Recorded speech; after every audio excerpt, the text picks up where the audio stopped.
The Silent Observers.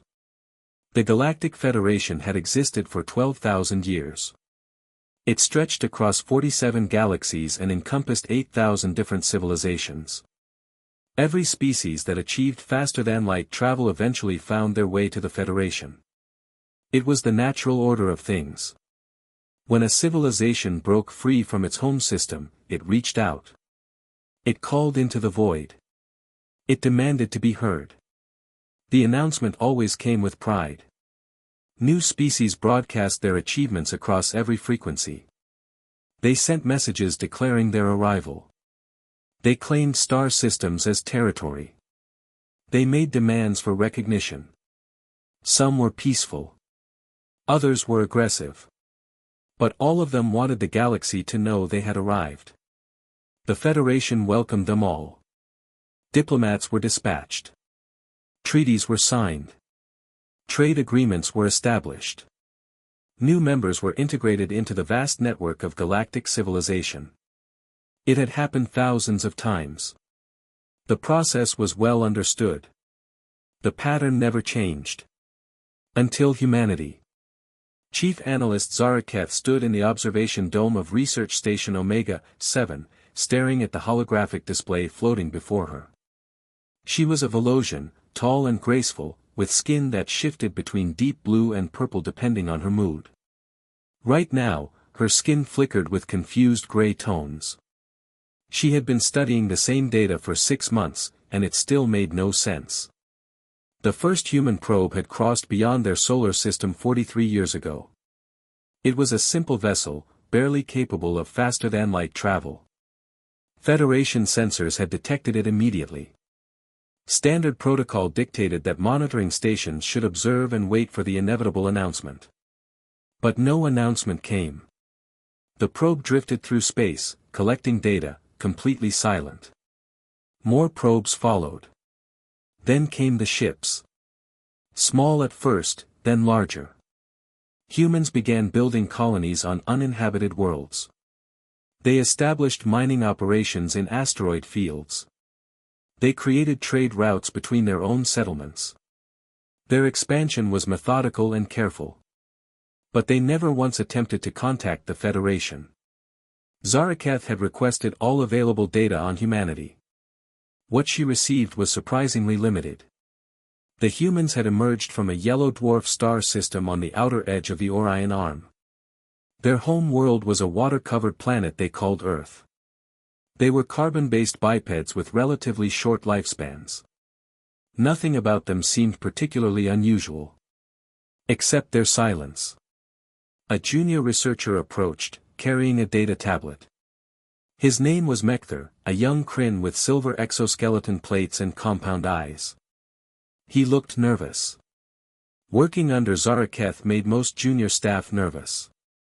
Chief Analyst, we have completed the linguistic analysis you requested, Mekthar said, offering the tablet. Zaraketh took it and scanned the contents. Her skin flickered to orange with surprise. They know we exist. Yes, Chief Analyst. We intercepted human communications discussing the Federation. They have decoded our common language protocols. They understand our diplomatic channels. They know how to contact us. Mekthar hesitated. They are choosing not to. This changed everything. Zaraketh had assumed humanity simply did not know about the Federation.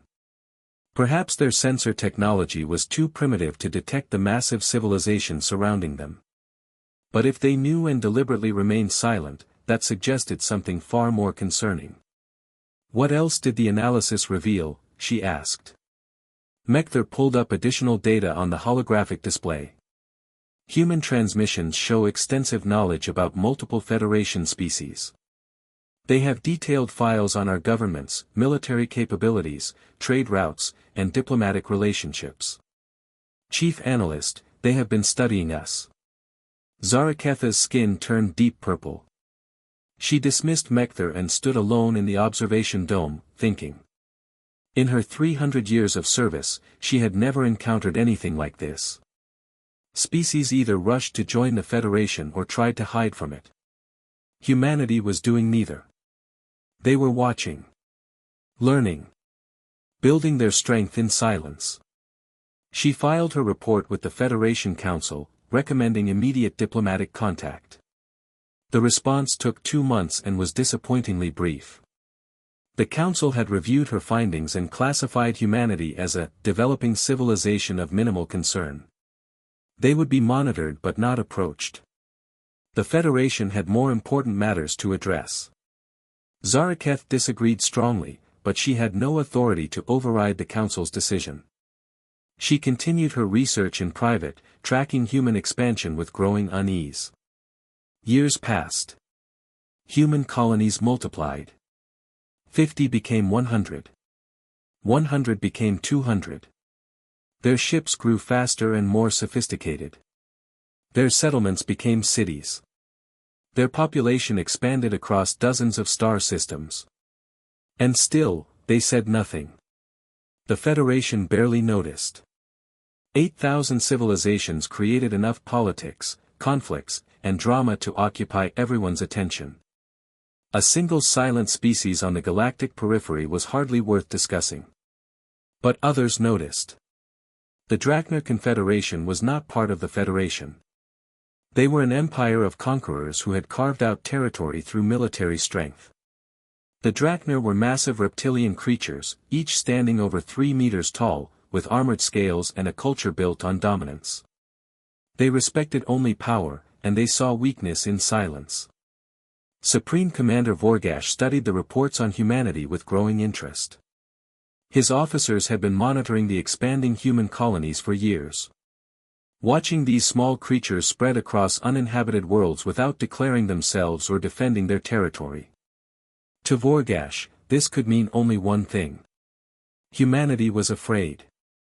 They hide like prey animals, Vorgash told his war council.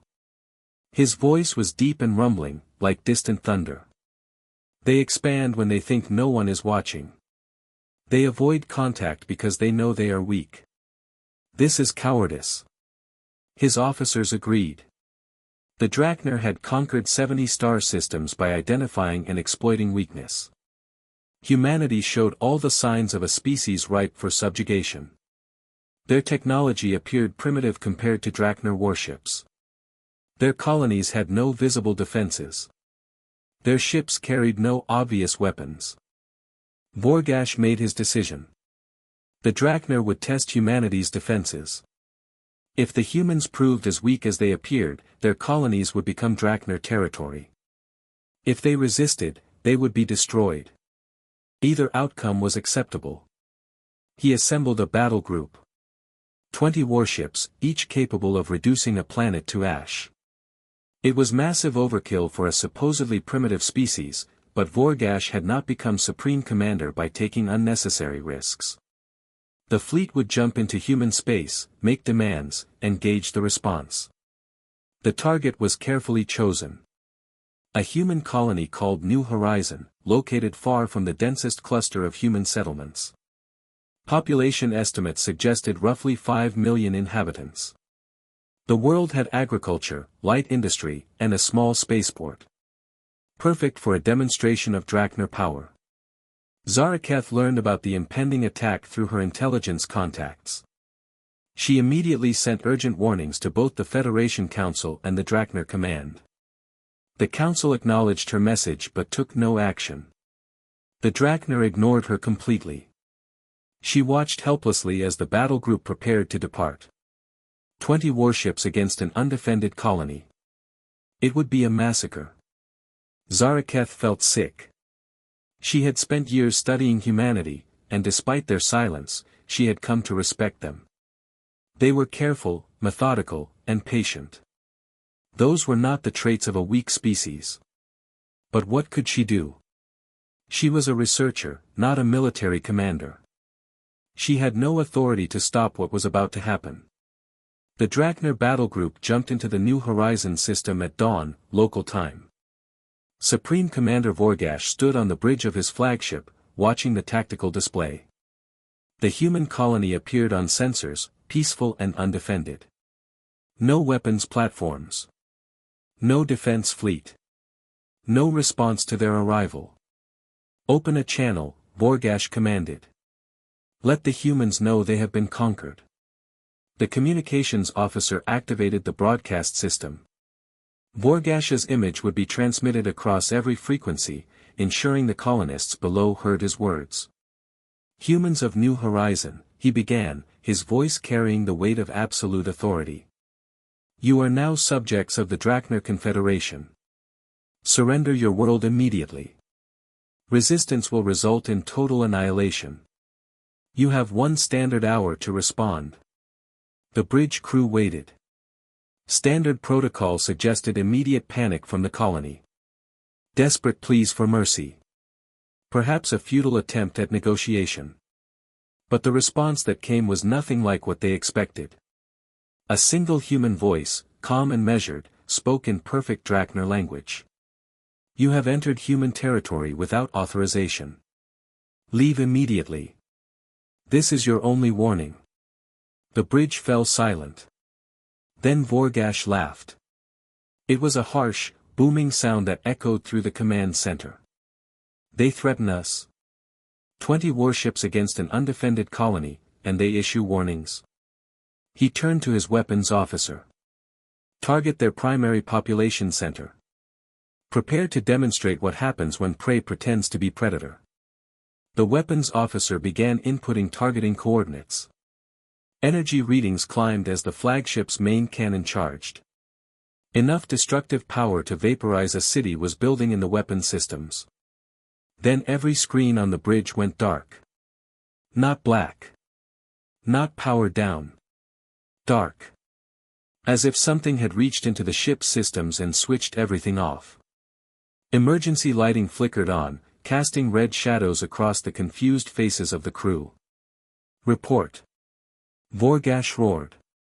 Officers scrambled across their stations, trying to understand what had happened. One by one, they turned to face their commander with expressions of disbelief. Sir, all systems are non-responsive. Weapons offline. Engines offline. Communications offline. Even basic life support is running on emergency backups.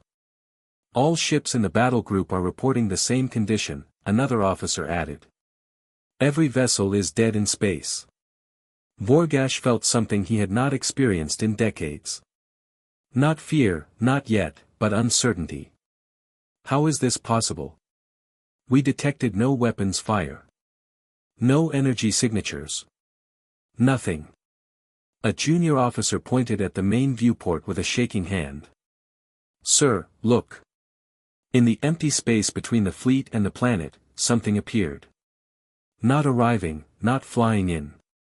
Simply appearing, as if it had always been there and they were only now able to see it.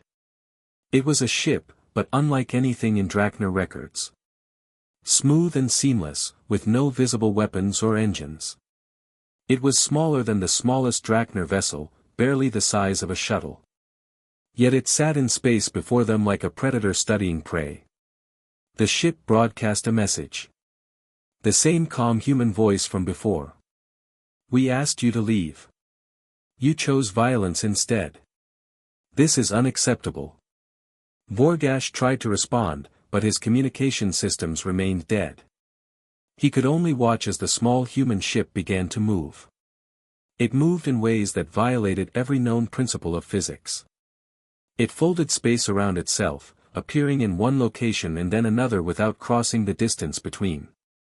It passed through the Drachner formation like a ghost, and wherever it passed, ships died. There was no visible weapon. No beam of energy. No missile or projectile. Ships simply stopped functioning. Their lights went dark.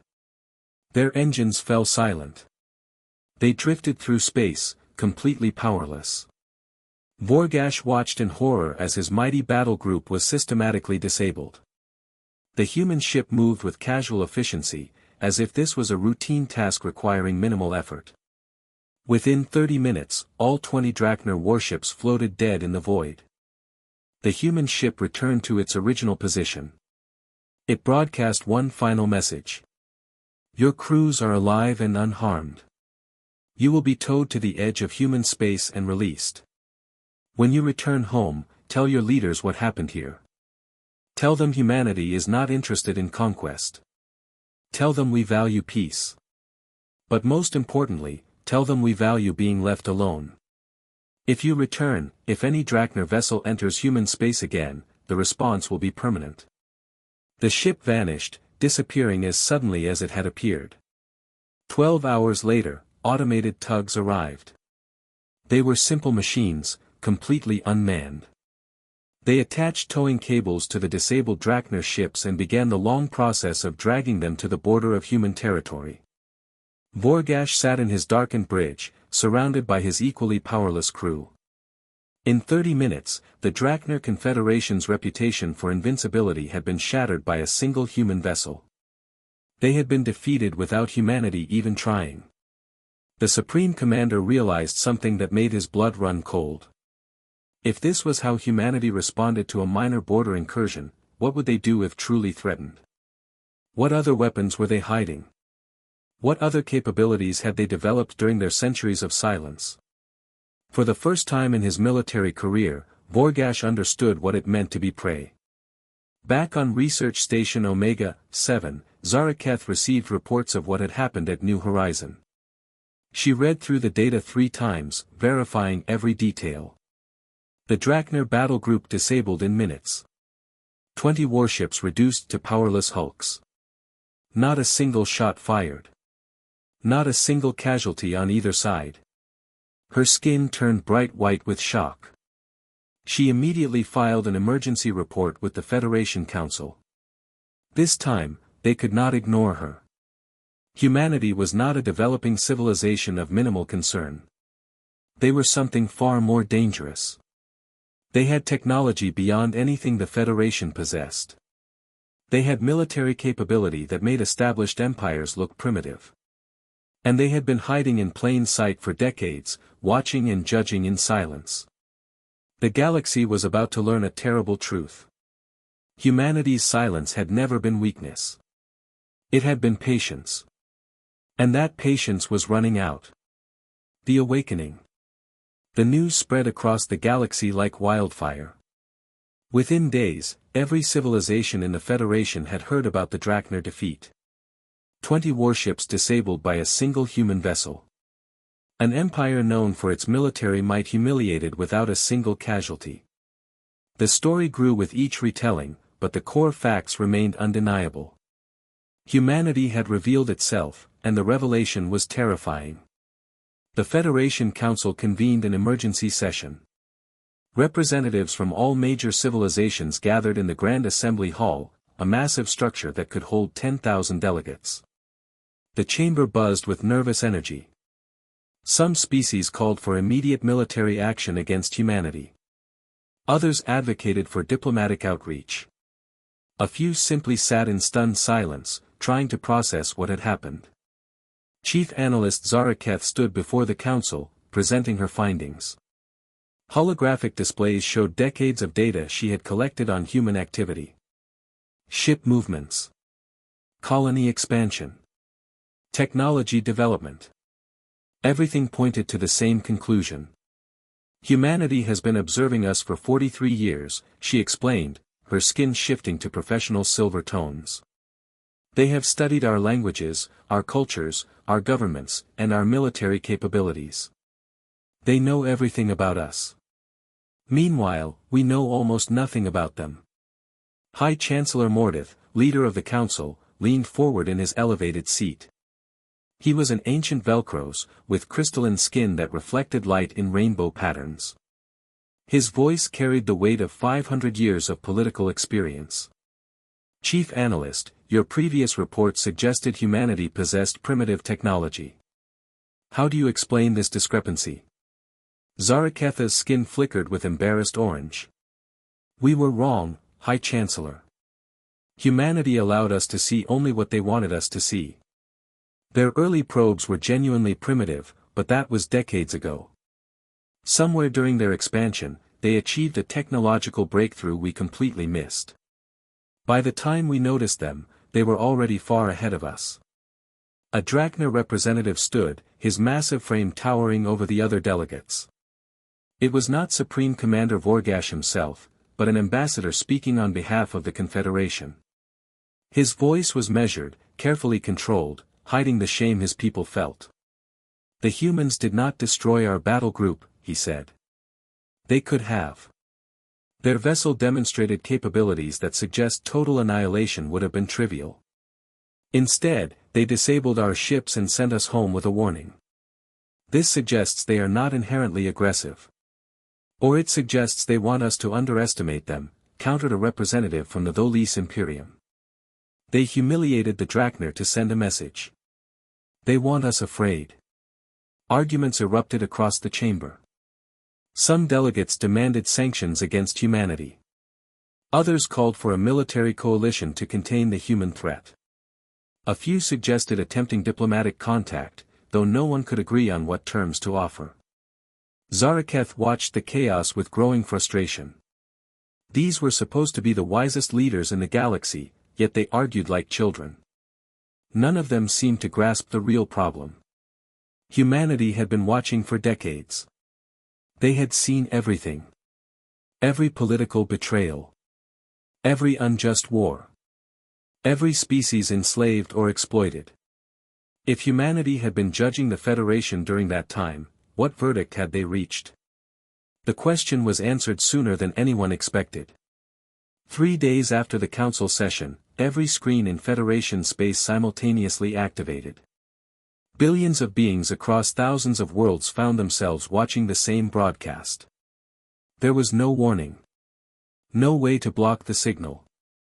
One moment, normal programming continued. The next, a human face appeared. She was elderly by human standards, with white hair and deeply lined skin. Her eyes were gray and sharp, containing an intelligence that seemed to pierce through the screen. She wore simple dark clothing without insignia or decoration. When she spoke, her voice carried across the galaxy in every known language simultaneously. "I am Ambassador Chen. I speak for humanity." The galaxy held its breath. "For 43 years, we have watched you in silence. We studied your civilizations, your cultures, and your values. We wanted to understand what kind of galaxy we were joining before making ourselves known. What we found deeply disturbed us." Holographic displays appeared behind Ambassador Chen, showing footage humanity had collected over decades. Images of the Kryn hegemony forcing primitive species into slave labor. Records of the Velosian merchant guilds manipulating smaller civilizations into debt servitude. Documentation of the Tholis Imperium conducting weapons testing on inhabited worlds without consent. "We watched you exploit the weak," Chen continued, her voice never rising but carrying undeniable weight. "We watched powerful empires crush developing civilizations. We watched the Federation Council ignore atrocities when they were committed by influential members. We watched you create a galaxy built on inequality, suffering, and injustice." The footage continued. Massacres. Forced relocations. Economic exploitation. Political assassinations. Centuries of crimes, all meticulously documented by silent human observers. "We hoped you would change. We gave you decades to demonstrate growth, compassion, and wisdom. Instead, you grew more comfortable with cruelty. You normalized oppression. You built your prosperity on the suffering of those too weak to resist." Ambassador Chen's expression hardened. When the Drachner attacked New Horizon, they believed they were conquering a defenseless colony. They were wrong. But their mistake revealed a deeper truth. You all believed humanity was weak. You all thought our silence meant fear. You were all wrong. New images appeared. Human cities far more advanced than anything in Federation space. Ships that dwarfed the largest known vessels. Weapons that made Drachner cannons look like primitive tools. Technology that seemed to bend the laws of physics. While you fought among yourselves, we advanced. While you exploited the weak, we built a society based on cooperation and mutual respect. While you stagnated in your comfortable cruelty, we evolved beyond what you thought possible. Zaraketh watched from her quarters on Research Station Omega-7, her skin cycling through colors too rapidly to identify. Everything she had suspected was true. Humanity was not just advanced. They were beyond advanced.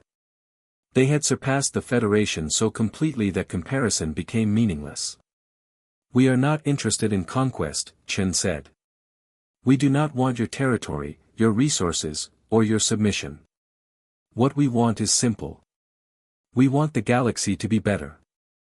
A document appeared on every screen. Thousands of pages detailing reforms, regulations, and requirements. The text was clear and comprehensive. "The Galactic Reform Accord," Chen explained. "It contains our demands. All slaveholding civilizations will immediately free their populations and provide reparations. All military occupations of primitive worlds will end. All economic exploitation will cease. The Federation Council will be restructured to give equal representation to smaller civilizations.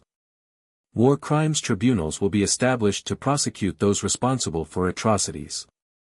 The list continued. Point after point, requirement after requirement.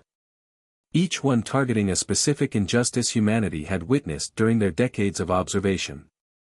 "You have one standard year to begin implementation. We will be monitoring your progress. Species that comply will have access to human technology, trade, and diplomatic relations. Those that resist will face consequences." Chen paused, letting her words sink in. "We are not your conquerors. We are not your rulers. We are your conscience. The conscience you have ignored for far too long." The broadcast ended as suddenly as it began. Screens across the galaxy returned to normal. But nothing was normal anymore. The galaxy had been given an ultimatum by a species they had dismissed as insignificant. Reactions varied wildly. Some civilizations immediately began implementing reforms, eager to gain human favor. Others refused, claiming humanity had no right to dictate galactic policy. A few attempted to form military alliances to resist human demands. The Federation Council was in chaos. High Chancellor Mordeth called for order, but delegates ignored him. Arguments turned to shouting. Shouting turned to threats. The unity that had held the Federation together for 12,000 years was fracturing. Zaraketh received a private message 3 days after the broadcast. It was from Ambassador Chen herself, requesting a meeting. Zaraketh accepted immediately, her curiosity overcoming any fear. They met in a neutral location, a small station on the border of human space. Zaraketh arrived with a security escort, but Chen came alone. They sat across from each other in a simple conference room, two beings from vastly different worlds trying to bridge an impossible gap. "You have been watching us," Chen said without preamble. "For years, you filed reports warning about humanity. You were the only one who took us seriously." Zaraketh's skin shifted to humble blue. "I studied patterns. Your behavior did not fit any known pattern. It suggested either fear or purpose. I believed it was purpose, but I could not convince others." "You were correct," Chen acknowledged. "We were purposeful. Every action was deliberate. Every silence was calculated. We needed to understand the galaxy before revealing ourselves." "And now you have revealed yourselves," Zaraketh said carefully. "What happens next?" Chen's expression softened slightly. "That depends on the galaxy's response. We genuinely want cooperation. We want to share our advances, help uplift struggling civilizations, and create a more just society. But we will not tolerate continued oppression. We have the capability to enforce our demands, and we will use it if necessary." "Many civilizations see your ultimatum as an act of aggression," Zaraketh pointed out. "Many civilizations benefit from the current system," Chen countered. "They profit from exploitation. They maintain power through oppression. Of course they resist change. But their comfort does not outweigh the suffering of billions." Zaraketh considered this. She had spent centuries studying civilizations, watching patterns of rise and fall. She had seen empires built on conquest eventually collapse under their own weight. She had seen prosperous civilizations rot from internal corruption. The Federation was showing signs of both. "What do you need from me?" Zaraketh asked. "We need voices within the Federation who understand our intentions," Chen explained. "Species that can explain to others that we are not conquerors. That our goal is not domination but transformation. We need bridges between human and galactic society." "You want me to be your advocate?" "We want you to be honest," Chen corrected. "Tell the Federation what you have observed. Tell them what you truly believe about humanity. That is all we ask." Zaraketh spent a long moment in thought. Her skin cycled through contemplative purple tones. She had dedicated her life to understanding civilizations, seeking patterns that explained behavior. Humanity had defied every pattern she knew. They had achieved technological supremacy yet chose patience over conquest. They had witnessed atrocities yet responded with reform demands rather than vengeance. "I will speak honestly," Zaraketh finally said. "But I cannot promise others will listen." "We do not expect immediate acceptance," Chen replied. "Change takes time. We are patient. We have been patient for 43 years. We can be patient longer." The meeting ended cordially. Zaraketh returned to Federation space with much to consider. She began giving lectures, presenting her research, explaining humanity's perspective to anyone willing to listen. Some dismissed her as a human sympathizer. Others listened with genuine interest. Months passed. The galaxy slowly transformed. Some civilizations embraced the Reform Accord enthusiastically. The Velosian merchant guilds, to everyone's surprise, were among the first to implement changes. They freed their debt servants and established fair trade practices. Other species followed suit. But resistance remained strong. The Kryn hegemony refused to free their slave populations. The Tholis Imperium continued its weapons testing.